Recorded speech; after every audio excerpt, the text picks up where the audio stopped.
Hi hello నమస్తే అండి. ఈరోజు పుదీనా రైస్ చేస్తున్నాను.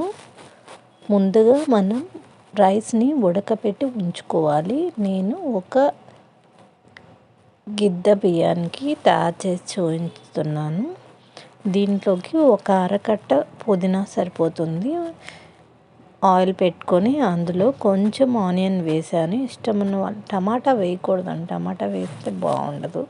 అల్లం, వెల్లుల్లి, పుదీనా, 4 జీడిపప్పు, 2 పచ్చిమిర్చి వేసి మిక్సీ పట్టుకున్న. అల్లం వెల్లుల్లి పేస్ట్, 4 జీడిపప్పు, అరకట్ట పుదీనా, 2 పచ్చిమిర్చి వేసి మిక్సీ పట్టుకున్నాను. ఇందులోకి తగినంత సాల్ట్, రుచికి తగినంత సాల్ట్ వేసి, పసుపు కూడా వేసాను నేను కొద్దిగా. ఇప్పుడు ఈ పుదీనాకని బాగా ఫ్రై చేసుకోవాలి. పుదీనా పచ్చి వాసన ఉంటుంది, అదో ఫ్లేవర్.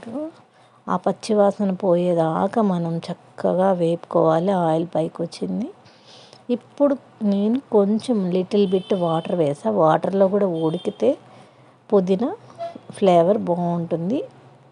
అది మరీ రాగా ఉంటే బాగుండదు. ఇలా కూరలాగా ఉడికి కొంచెం టేస్ట్ బాగుంటుంది. దీన్ని మూతబెట్టి సన్నని మంట మీద మగ్గనిచ్చాను. ఇలా ఆయిల్ పైకి వచ్చేదాకా ఉంచుకోవాలి. పుదీనా, పచ్చిమిర్చి, అల్లం వెల్లుల్లి పేస్ట్ని చూడండి, ఇలా చక్కగా ఫ్రై చేసుకోవాలి, బాగా వేగే విధంగా. ఇప్పుడు ఉడకపెట్టి ఉంచుకున్న రైస్ని ఇందులో వేసేసుకోవడమేనండి. మా ఈ రెసిపీ నచ్చినట్టయితే లైక్ చేయండి, షేర్ చేయండి, సబ్స్క్రైబ్ చేసుకోండి ఫ్రెండ్స్. కొత్త వాళ్ళని ఎంకరేజ్ చేయండి. చాలా సింపుల్గా ఉండి ఈ రెసిపీ లంచ్ బాక్స్లోకి పిల్లలు కూడా చాలా ఇష్టపడి తింటారు. ఇందులో కాంబినేషన్గా నేను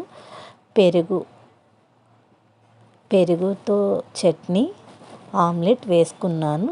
ఇలా లంచ్ బాక్స్లో పెడితే పిల్లలు కూడా ఎంతో ఇష్టంగా తింటారు.